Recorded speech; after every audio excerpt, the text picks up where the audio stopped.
channel sekalian, berjumpa lagi dengan channel yang keren ini. Tentu di awal tahun ini, kami dari Fides Channel mengajak kepada semua kita untuk senantiasa mematuhi protokol kesehatan dengan memakai masker tentunya. Setiap kita melakukan aktivitas di luar rumah, kemudian ingat untuk senantiasa mencuci tangan, kemudian menjaga jarak. Ini menjadi sangat penting. Kenapa? Karena pada satu sisi kita melihat perkembangan COVID-19 masih terus berlanjut, sehingga diharapkan dengan kita mematuhi protokol kesehatan itu bisa menekan laju perkembangan orang yang terpapar COVID-19. Tentu itu menjadi harapan kita semua bahwa di tahun yang baru ini kita hadir dengan sebuah semangat, sebuah optimisme, dan sebuah harapan. Tentu harapan kita di tahun yang baru ini kita ingin mengawalinya semua dengan yang baik tentunya. Karena biar bagaimana tentu harapan yang baik tentu akan diwujudkan dengan tindakan yang baik pula. Sehingga nanti kita bisa menutup kembali akhir tahun dengan sebuah catatan pencapaian yang diharapkan bisa memberikan kontribusi yang besar baik kepada diri kita, kepada orang-orang sekeliling kita, dan yang lebih penting juga kepada bangsa dan negara yang kita cintai. Tentu dengan langkah-langkah seperti itulah diharapkan kita bisa mengambil peran, apalagi di tengah kondisi pandemi ini. Kita sebagai warga bangsa, tentu pemerintah juga perlu kita berikan support, perlu kita berikan apresiasi terhadap upaya-upaya yang dilakukan oleh pemerintah. Hari ini untuk mengawali tahun yang baru ini, mari kita berangkat dari satu titik start yang sama, bahwa pemerintah bersama dengan kita sebagai warga itu ingin melakukan yang terbaik untuk bangsa dan negara kita. Sehingga apapun profesi, apapun aktivitas kita, kesibukan kita, muaranya adalah untuk memberikan kontribusi kepada bangsa dan negara yang kita cintai. Misalnya kita ingin di Fides Channel ingin mengawali pembahasan kita pada tayangan perdana ini tentunya di awal tahun 2021. Kita melihat bahwa di tengah kondisi pandemi ini memang kita mengalami banyak sekali kesulitan. Baik kesulitan untuk melakukan aktivitas di luar rumah, terlebih lagi misalnya kita terkendala misalnya dari segi penghasilan kita misalnya harus berkurang. Karena dulu semasa sebelum pandemi kita bisa beraktivitas di luar rumah seperti misalnya berdagang, bekerja di kantor, ataupun menjadi pegawai, ataupun aktivitas profesi yang kita lakukan. Tetapi dengan kondisi-kondisi pandemi kemarin di tahun 2020, ada yang akhirnya harus diberhentikan dari kerjaan mereka, atau ada yang penghasilannya berkurang. Ini menjadi satu masalah tersendiri. Saya kira beberapa langkah yang dilakukan oleh pemerintah untuk mengatasi itu memang banyak yang mengkritik misalnya ini belum efektif. Tetapi walaupun ada kritikan misalnya bahwa ini belum efektif, tetapi minimal ada upaya-upaya nyata dan konkret yang dilakukan oleh pemerintah. Yang tentu kalau kita melakukan survei misalnya seperti pemberian KUR misal kredit usaha rakyat, itu juga banyak dimanfaatkan oleh warga-warga yang di tengah kondisi pandemi ini itu sangat membantu perekonomian mereka. Kemudian yang lain misalnya dengan kehadiran kartu prakerja, itu juga menjadi semacam semacam spirit juga di tengah kondisi pandemi. Memang kartu prakerja juga membantu bagaimana membuka pelatihan-pelatihan sekaligus membuka pemikiran-pemikiran kaum muda tentunya bagaimana untuk melakukan aktivitas ekonomi. Saya kira dengan kecanggihan smartphone yang kita miliki, itu kita bisa memanfaatkan. Seperti misalnya Ya, memang kita dibatasi untuk berkerumun, tetapi kita tidak pernah dibatasi oleh pemerintah untuk say to hello ataupun saling berbagi kabar ataupun saling berinteraksi lewat media sosial. Nah, inilah saya kira yang perlu kita manfaatkan bersama. Pemerintah juga kan tidak melakukan pembatasan misalnya untuk kita melakukan aktivitas-aktivitas daring misalnya.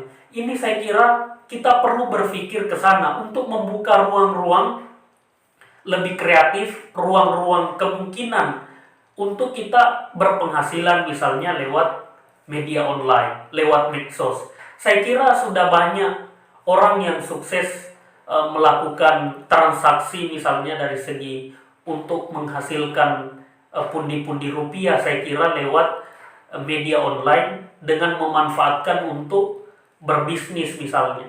Saya kira langkah-langkah yang seperti itu cukup efektif di tengah kondisi pandemi saat ini. Kemudian yang lain juga misalnya yang perlu kita soroti misalnya, kemarin di tahun 2020 ada pilkada serentak. Saya kira dengan hasil pilkada kemarin kita berharap kepala-kepala daerah yang dipilih secara langsung oleh rakyat itu memang betul-betul memikirkan apa yang menjadi aspirasi masyarakat banyak. Ingat bahwa pemimpin-pemimpin daerah diberikan amanah oleh rakyat tentu karena rakyat merasa percaya, memberikan kepercayaan yang besar kepada pemimpin untuk membawa perubahan di tengah kondisi pandemi ini. Tentu kepala-kepala daerah yang terpilih kemarin itu diperhadapkan oleh kondisi pandemi yang terjadi.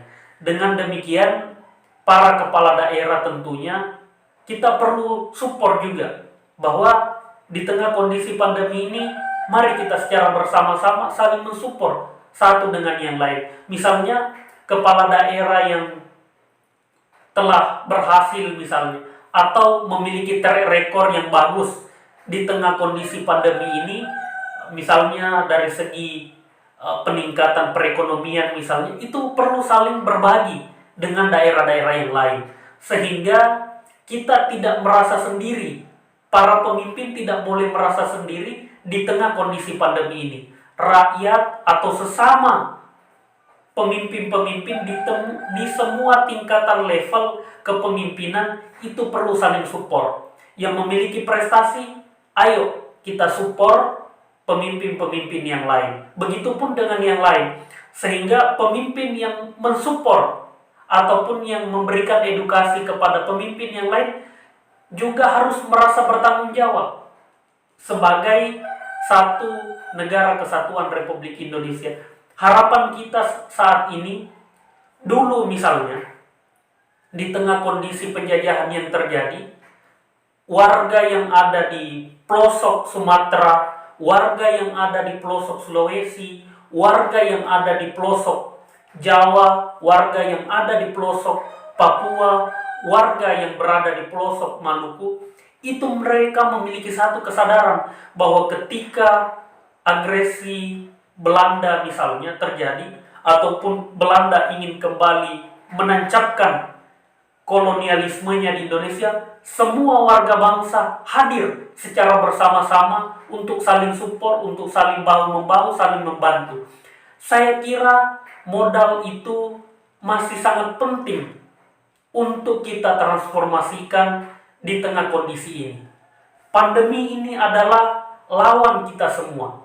Mari kita singkirkan dulu kepentingan-kepentingan yang ada, walaupun kita tidak menafikan bahwa ada perbedaan politik. Itu wajar. Di tengah kehidupan berdemokrasi itu wajar perbedaan. Cara pandang, metodologi apa yang dilakukan misalnya, itu mungkin memiliki perbedaan. Tetapi untuk kondisi di tengah pandemi ini, mari kita bersatu sebagai anak bangsa. Karena hanya dengan semangat persatuanlah kondisi kita akan betul-betul bisa kita hadapi secara bersama-sama. Ingat, kalau di masa lalu kita menghadapi penjajah yang nampak secara fisik, tapi hari ini kita menghadapi musuh yang jauh lebih berat, dibandingkan masa penjajahan, yaitu COVID-19.